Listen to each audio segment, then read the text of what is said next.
The security feed plays with unmistakable clarity. Joshua Ashford Vanessa? and his secretary in an intimate embrace behind his office desk.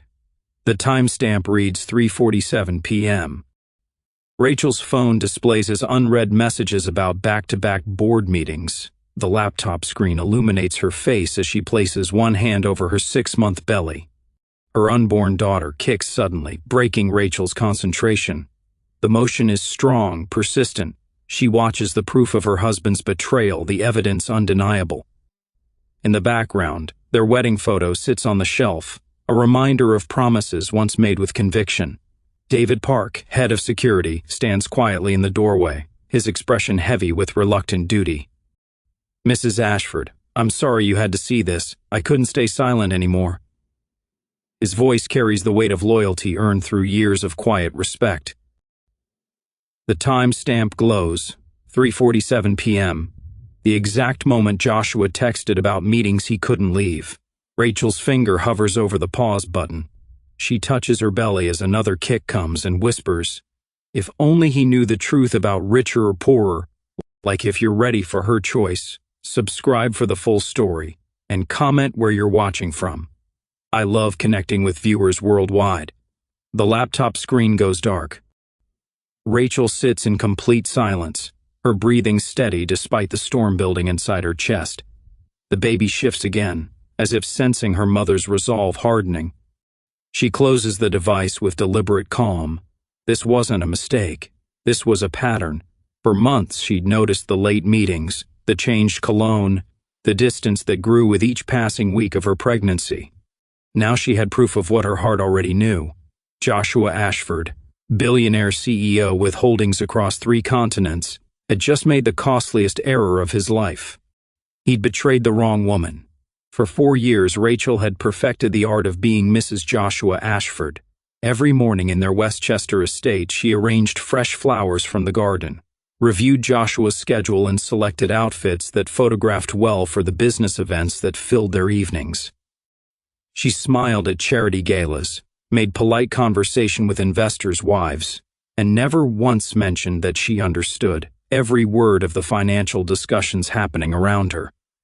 To the world, she was Rachel Meridian, the former marketing coordinator who had married brilliantly above her station. The woman who had transformed from middle-class professional to billionaire's wife through love and luck. She played the role flawlessly, attending every ribbon-cutting and board dinner, her arm linked through Joshua's as cameras flashed, and reporters scribbled notes about the tech mogul and his devoted wife. But Rachel Meridian was only half the truth. Her full name was Rachel Blackstone Meridian, and she carried a secret that would have changed everything about how Joshua's world saw her. Her grandfather, William Blackstone, had built an industrial empire worth over $40 billion before his death 5 years ago. Manufacturing, aerospace, defense contracts, rare earth minerals. The Blackstone name commanded respect in boardrooms. Joshua could only dream of entering. When William passed, he had left Rachel everything under one condition. She must prove herself worthy by living independently for 5 years, building her own character without the influence or protection of the family fortune. Only then would she inherit control of an empire that dwarfed most nations' economies. Rachel had embraced the challenge. She took a job at a small marketing firm, rented a modest apartment, and lived on her salary alone. The Blackstone trustees monitored her progress, but she was entirely on her own. No safety net, no family connections, just her intelligence and determination. That's where she met Joshua. He was building his technology company then, hungry and driven, working 18-hour days to secure funding and partnerships. She fell in love with his ambition, his vision, his apparent integrity. When he proposed after 2 years of dating, Rachel nearly revealed the truth about her inheritance. The words were on her lips during a quiet dinner where Joshua spoke passionately about building something meaningful, something that would last. But something held her back. Maybe it was wisdom, maybe it was intuition.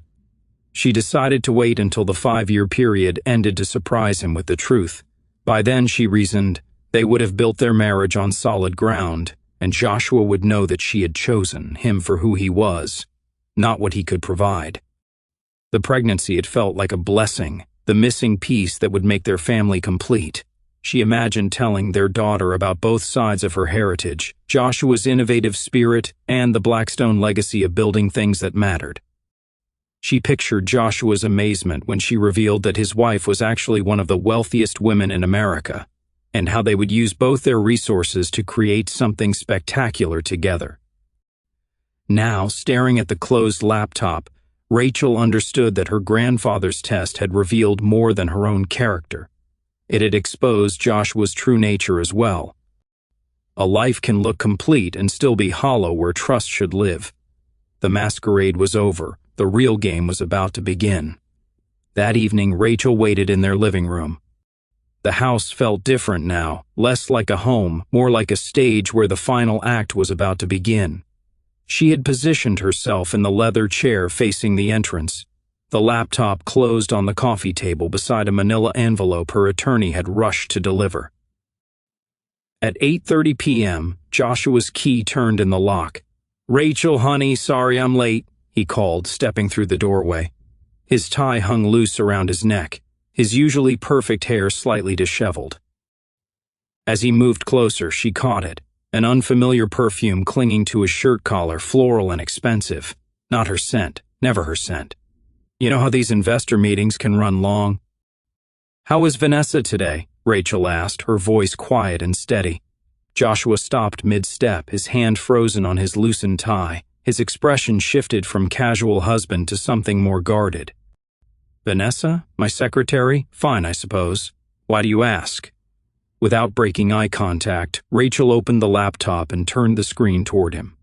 The security footage began to play automatically, Joshua and Vanessa in his office, the timestamp glowing in the corner. 3:47 p.m., the exact time he'd texted about back-to-back meetings. Joshua's face moved through a sequence of emotions, confusion, recognition, anger. His jaw tightened as he watched himself on screen, and when he spoke again, his voice had changed.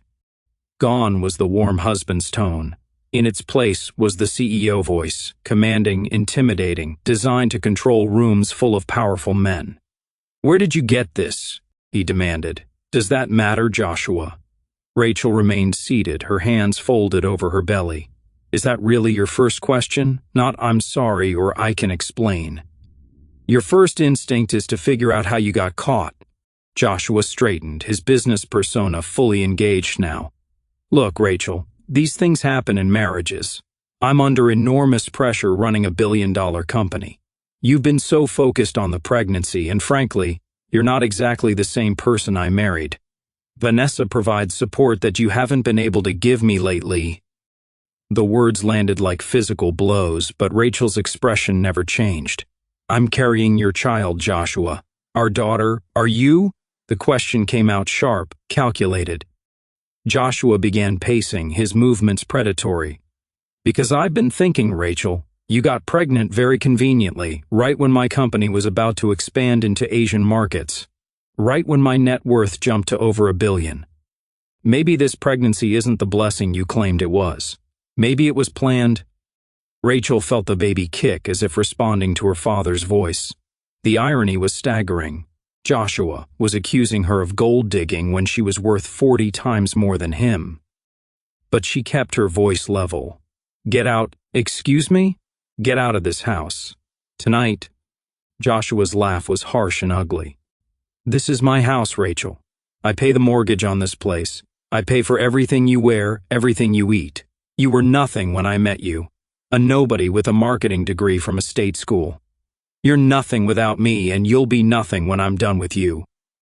Rachel reached for the manila envelope and pulled out a thick document. "Sign these." Joshua glanced at the divorce papers and shook his head. "I'm not signing anything, and if you think you're getting any kind of settlement after I prove this baby might not even be mine, you're living in a fantasy. The prenup you signed protects everything I've built. You'll walk away with exactly what you brought to this marriage, nothing."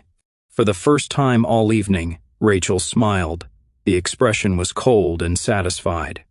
"About that prenup, Joshua, did you read it carefully?" "Because I did. Every single word, including the clause that states if either party commits adultery during the marriage, especially during pregnancy, the entire agreement becomes null and void. Joshua's confident expression cracked. There's no such clause.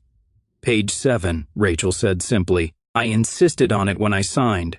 You were so eager to protect your precious company that you had your lawyer rush through the paperwork.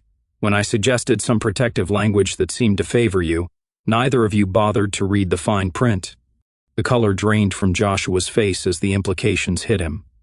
Without the prenup, California's community property laws would apply. Half of everything he'd built could be hers. You can't be serious, he whispered. Rachel stood slowly, her pregnancy making the movement deliberate. I've never been more serious about anything in my life. You have 1 hour to pack a bag and leave. After that, you'll be hearing from my attorneys. The next morning, Rachel sat in the conference room of Patterson, Wells & Associates, one of Los Angeles's most prestigious divorce law firms. The 32nd floor offered a commanding view of the city, but Rachel's attention was focused entirely on the woman across from her. Margaret Patterson was 60 years old, silver-haired, and possessed the kind of quiet authority that came from 3 decades of dismantling powerful men's carefully constructed lies. Walk me through what you have, Margaret said, her voice measured and precise. Rachel opened her briefcase and began placing items on the polished table. First, the security footage on a flash drive. Next, printed bank statements showing unusual expenses over the past 8 months. Finally, a folder containing Joshua's text messages and email communications that David Park had quietly provided. Margaret reviewed each piece of evidence without comment, her expression revealing nothing. When she finished, she leaned back in her chair and studied Rachel carefully. The evidence is overwhelming, she said finally. Your husband's affair is documented, his use of company resources for personal entertainment is clear, and the prenup is indeed void under the adultery clause you negotiated. But Rachel, I need to ask, are you prepared for war? Because that's what this is going to become. Joshua won't surrender quietly. Rachel placed a protective hand on her belly, feeling her daughter shift inside her. Margaret, I've spent 4 years watching Joshua operate. I've seen him negotiate deals, crush competitors, and manipulate board members who thought they were smarter than him. I've observed his strategies, learned his weaknesses, studied how he thinks. He believes he's fighting a helpless pregnant wife who got lucky with a clever lawyer. He has no idea what he's actually facing. Margaret's eyes sharpened with interest. Tell me more. Joshua's entire empire is built on relationships and reputation. His investors trust him because he projects control and success. His business partners work with him because they believe he's untouchable. His board supports him because they think he's infallible. Rachel's voice remained calm, analytical. All of that depends on maintaining an image of perfection. One crack in that facade and everything he's built becomes vulnerable. And you plan to create that crack? I plan to reveal the truth, methodically, strategically, with documentation for every claim. Rachel reached into her purse and withdrew a sealed envelope, placing it on the table between them. The notary stamp was clearly visible, along with official legal seals that suggested significant documentation inside. Margaret glanced at the envelope but didn't reach for it. What am I looking at? Insurance, Rachel said simply. Joshua thinks this divorce is about splitting his assets 50-50. He's calculating how much he's willing to lose to be rid of me. What he doesn't understand is that this isn't about his money at all. Then what is it about? Rachel's expression hardened with resolve. Justice, accountability, making sure he understands the cost of betrayal. She paused, her hand moving to the envelope. You don't raise your voice when your facts can quiet the room. Margaret Patterson had won cases against billionaires, celebrities, and politicians. She had never lost a high-stakes divorce. But as she looked at Rachel Blackstone Meridian, she realized she might be witnessing something unprecedented. Not just a divorce, but a masterclass in strategic revenge. 3 days after Rachel served him with divorce papers, Joshua stood outside Ashford Industries headquarters, surrounded by microphones and cameras. He had chosen his location carefully. The gleaming glass building behind him projected success and stability, while his navy suit and somber expression conveyed wounded dignity. "I want to publicly address the rumors circulating about my marriage," Joshua began, his voice carefully modulated to convey both strength and vulnerability. "My wife Rachel is going through a very difficult pregnancy, and I believe the stress and hormonal changes have affected her judgment significantly. She's made accusations that are simply untrue, and frankly, I'm concerned about her mental state during this vulnerable time." The implication was crystal clear. Rachel was an unstable pregnant woman making false accusations against her successful, long-suffering husband. Joshua continued with practiced sincerity. "I love my wife dearly, and I'm hoping we can work through this privately for the sake of our unborn child. I ask for privacy and understanding as we navigate this challenging period together." The business press, always hungry for gossip about tech executives, ran with the story immediately. Within hours, headlines appeared across financial news platforms. Tech billionaire's wife suffers pregnancy-related breakdown, and Ashford Industries stock unaffected by founder's personal drama. The narrative was taking hold exactly as Joshua had planned. Social media buzzed with speculation about Rachel's mental stability, while Joshua's investors praised his professionalism under personal stress. By market close, Ashford Industries stock had actually gained 2%. Rachel watched the press conference from her attorney's office, Margaret Patterson beside her. The older woman's expression grew darker with each manipulative word Joshua spoke. "He just made this deeply personal," Margaret observed, her voice tight with controlled anger. "Claiming you're mentally unstable due to pregnancy hormones? That was his second mistake." "What was his first?" Rachel asked quietly. "Underestimating you." Margaret's phone buzzed with news alerts as the story spread. "But this press conference is going to destroy him when the truth comes out. He's just given us a public record of his lies." Rachel's phone vibrated with a text message from David Park. "More evidence ready when you need it. This goes much deeper than we first thought. Financial records going back 18 months. Ever had your truth called a phase? Has your community misread your pain as drama? The receipts are ready. Before the reveal, whose story would you believe, and why?" Joshua had just handed Rachel the perfect setup for his own public destruction. He thought he was controlling the narrative. Instead, he had amplified the stage for his downfall. While Joshua was spinning his narrative to the press, Rachel was discovering something far more shocking than simple infidelity. The affair was actually a symptom of a much larger deception that threatened everything Joshua claimed to have built. The private investigators didn't find corporate credit card abuse. They found something worse. Joshua's billion-dollar empire was collapsing, and he had been hiding catastrophic losses for over a year. His company's 3 major government contracts had been terminated due to failed product deliveries, but Joshua had continued reporting them as active revenue streams to investors and the board. The forensic accountants discovered that Ashford Industries was operating at a $90 million loss, masked by creative accounting and outright financial manipulation. Joshua had been borrowing against future earnings that didn't exist, using investor funds to maintain his lifestyle while his company hemorrhaged money. But the most devastating revelation came when Rachel's team investigated Vanessa's background. The 25-year-old wasn't just Joshua's secretary. She was the daughter of Marcus Webb, CEO of Apex Technologies, Joshua's biggest competitor. Vanessa Webb had been planted in Joshua's company 18 months ago as part of an elaborate corporate espionage operation.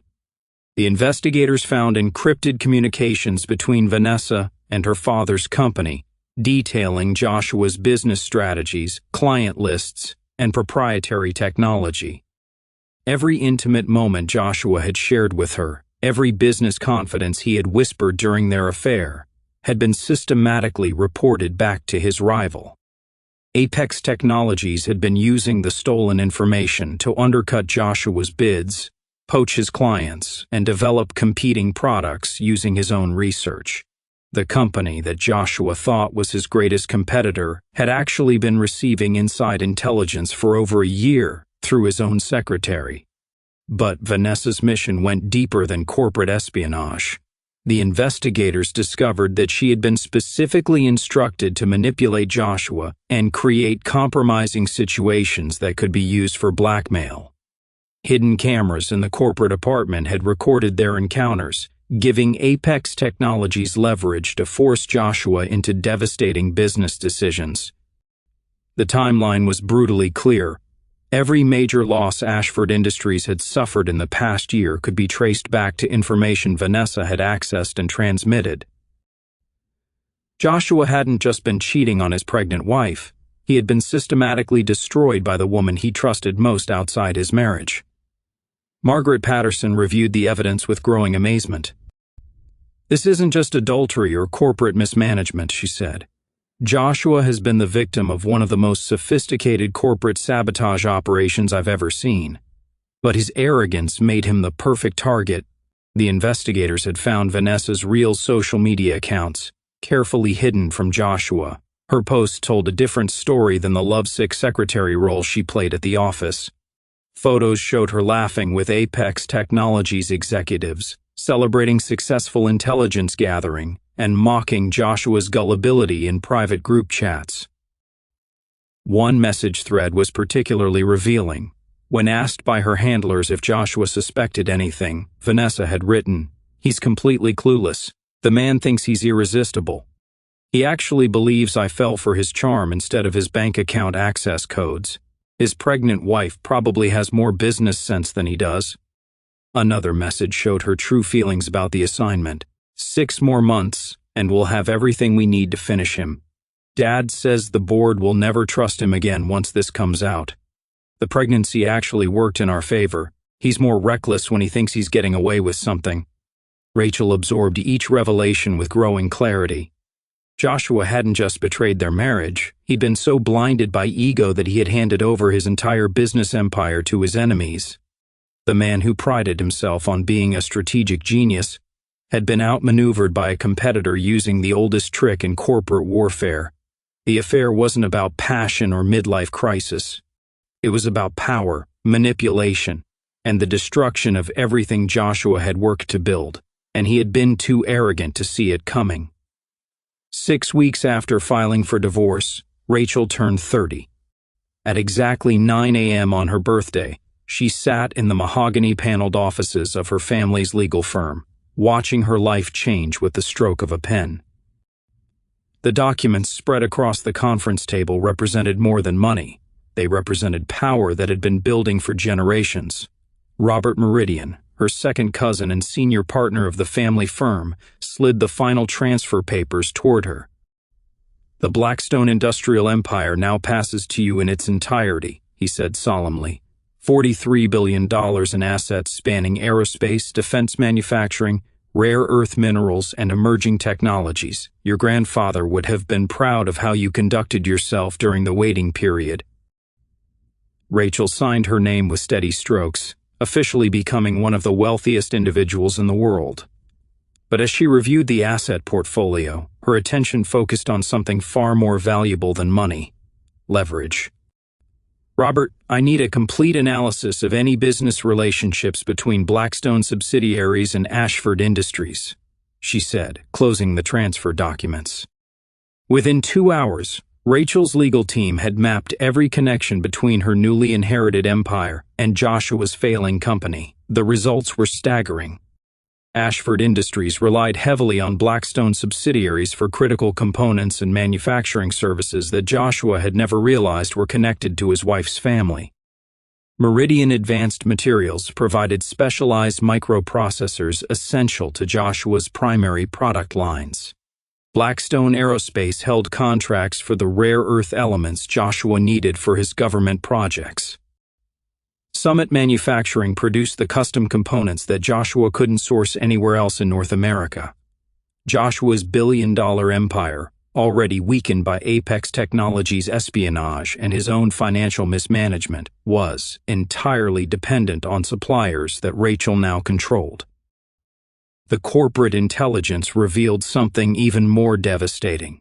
Joshua had been desperately trying to secure emergency financing to cover his hidden losses, but every major investor was waiting to see how his unstable wife situation resolved before committing funds. His public attempt to discredit Rachel had actually frozen his access to the capital he desperately needed. Rachel picked up her phone and called Margaret Patterson.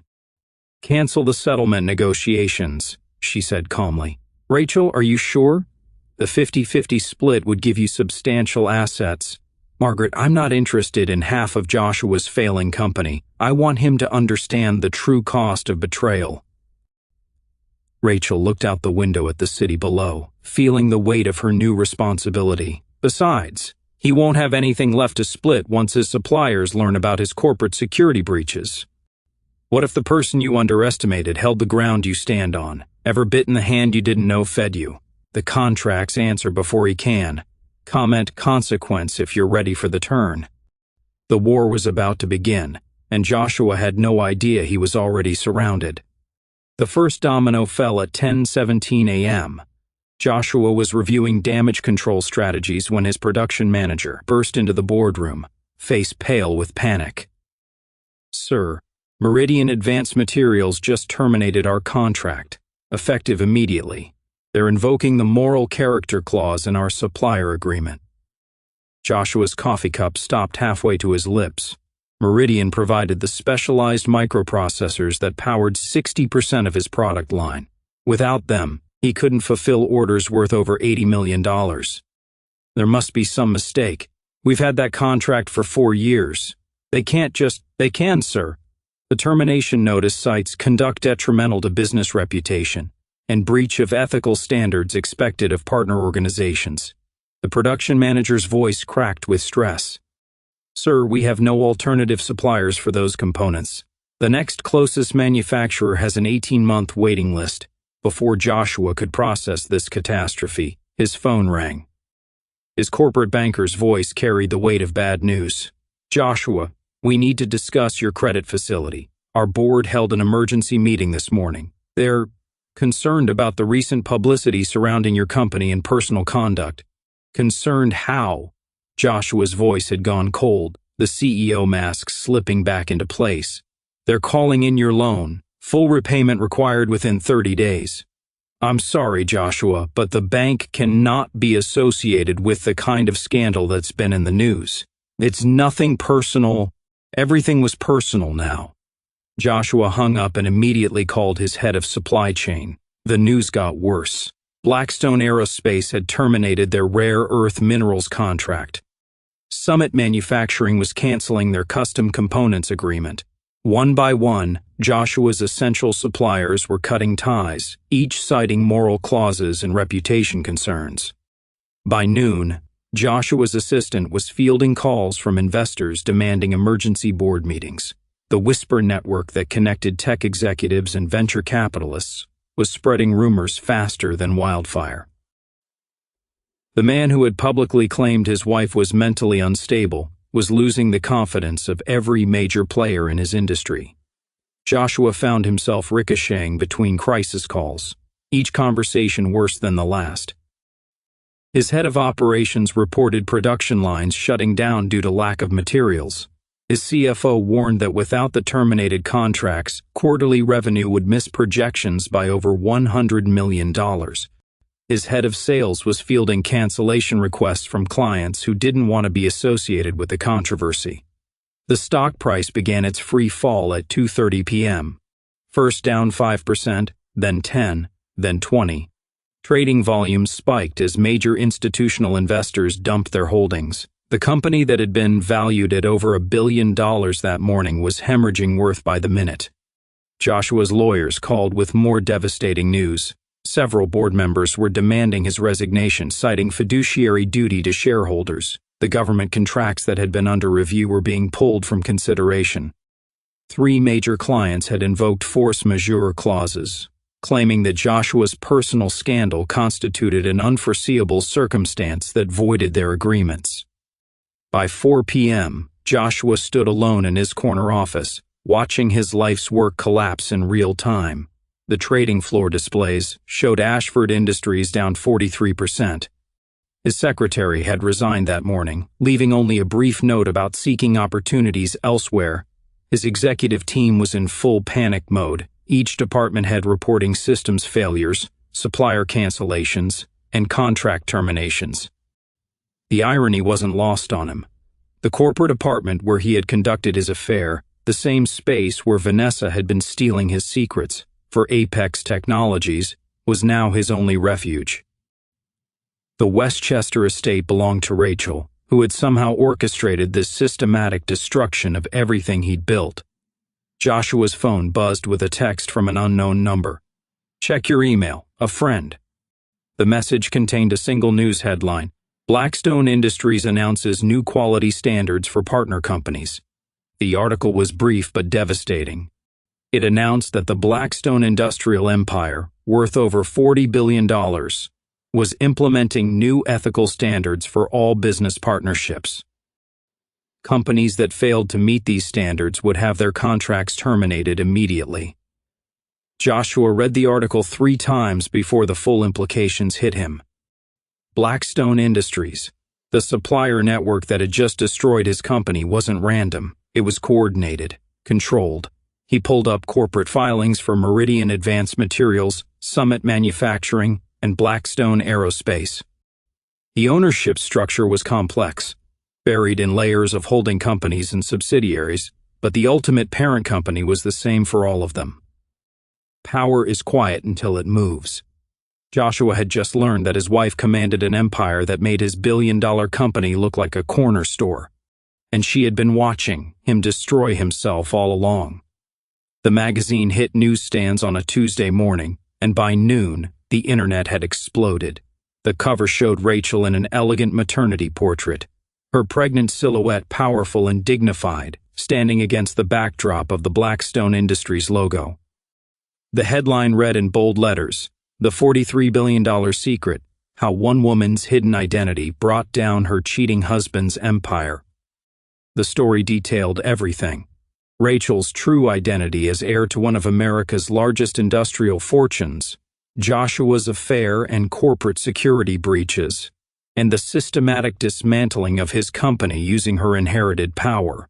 But more than the financial details, the human story captured readers' attention. A pregnant woman discovering her husband's betrayal and choosing strategic justice over public victimhood. Social media erupted within hours. The hashtag Blackstone Revenge dominated trending topics across all platforms. Women's rights organizations hailed Rachel as a symbol of quiet strength and calculated empowerment. Business publications scrambled to recalculate the power dynamics of the tech industry, realizing they had completely missed one of the most influential figures in American commerce. The comments poured in by the thousands. "This is how you handle betrayal with class and intelligence." She didn't get mad, she got even, legally and brilliantly. Joshua thought he married up. Turns out he married way up and threw it all away. Major news networks picked up the story, analyzing the corporate chess match that had played out in public. Financial experts dissected how Rachel's strategic supplier network had methodically dismantled Joshua's empire while staying completely within legal boundaries.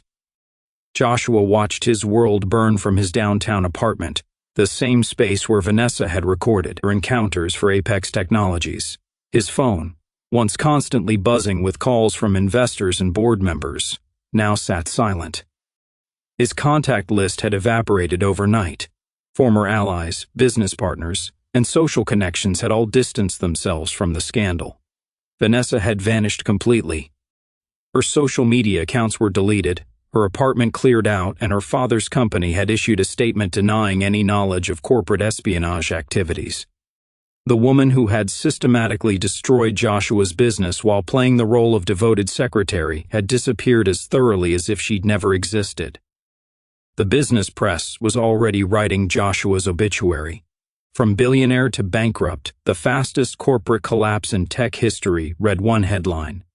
Another simply stated, never underestimate a pregnant woman with a plan. Rachel had won more than a divorce. She had rewritten the rules of power, revenge, and justice in the digital age. 2 months later, Rachel sat in the same courthouse where Joshua had once attempted to publicly humiliate her, this time for the final divorce hearing. She was now 8 months pregnant, her daughter due any day, but she carried herself with the quiet confidence of someone who had fought a war and emerged victorious. Joshua sat across the courtroom, flanked by his legal team but looking diminished. The man who had once commanded boardrooms and intimidated competitors now appeared smaller, his expensive suit hanging loosely on a frame that seemed to have shrunk under the weight of his collapsed empire.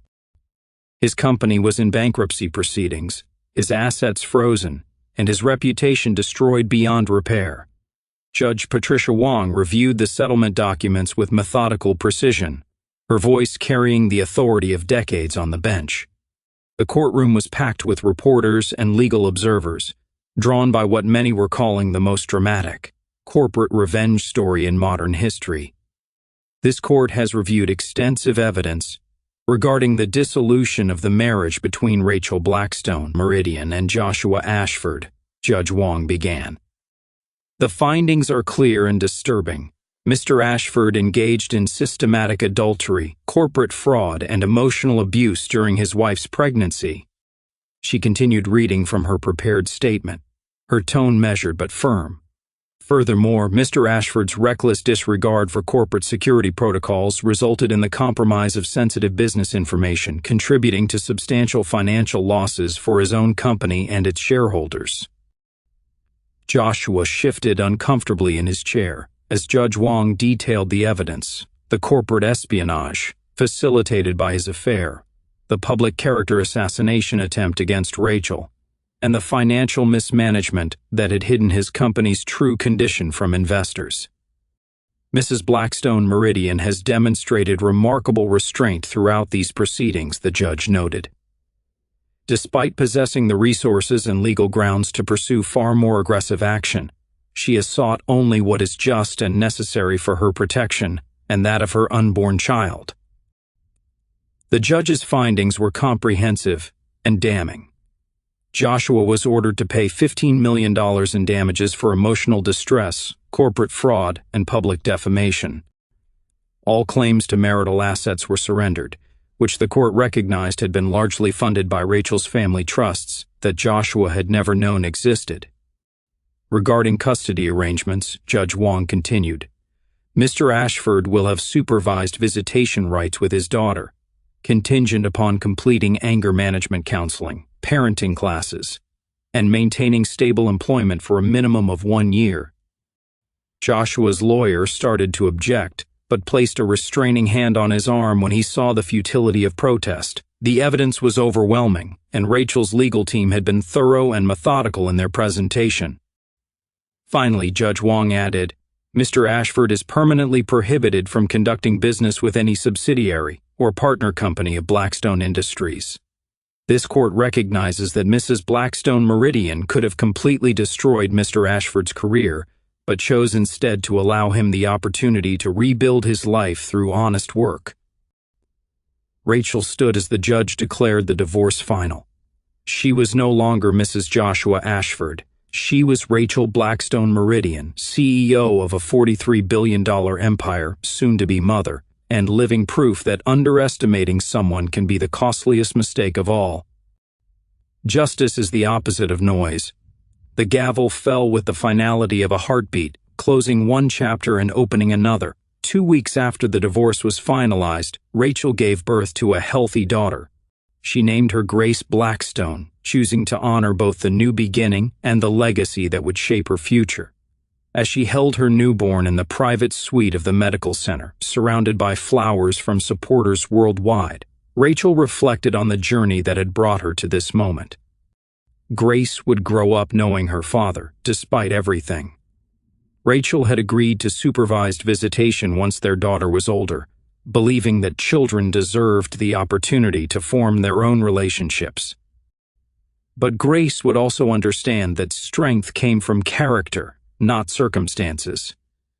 Rachel's first major decision as CEO of Blackstone Industries was establishing the Grace Foundation. The organization focused on three core missions: providing legal support for women facing domestic financial abuse, creating safe housing for families in crisis, and offering financial assistance for those rebuilding their lives after betrayal. The foundation's first initiative funded a network of family law attorneys who specialized in complex asset cases involving hidden wealth. Under Rachel's leadership, Blackstone Industries expanded aggressively into renewable energy and space technology sectors. Her business acumen, sharpened by years of observing Joshua's operations, proved formidable. Within 6 months, she had secured government contracts worth over $2 billion and established partnerships with international aerospace companies. Joshua, meanwhile, had taken a position as a junior executive at a small technology startup. His reputation in the industry remained damaged, but his technical skills were still marketable at a significantly reduced level. The man who had once commanded billion-dollar deals now worked in a shared office space, rebuilding his career one project at a time. Vanessa had disappeared entirely from public view. Intelligence suggested she had relocated overseas, her father's company quietly transferring her to a European subsidiary where her corporate espionage activities would be less scrutinized. The young woman who had systematically destroyed Joshua's empire had moved on to new targets, leaving behind only the wreckage of misplaced trust.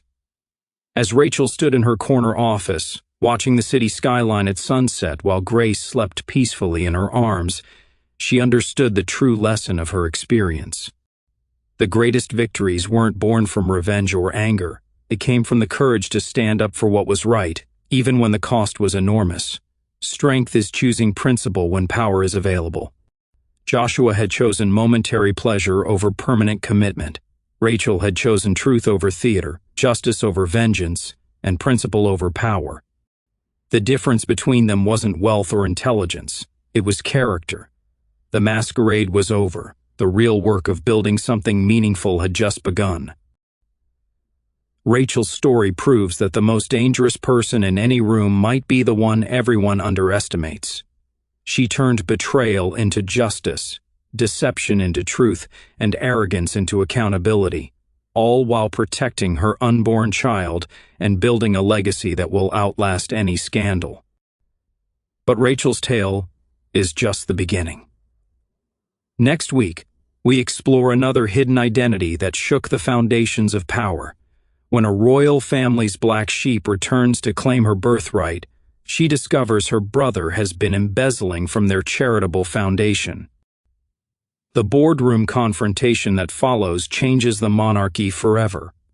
What's the real price of underestimation? Do you know someone quietly stronger than they look? Like this story, share it with a friend who needs this reminder, and subscribe with notifications on for Chapter 2. The most powerful people often hide in plain sight.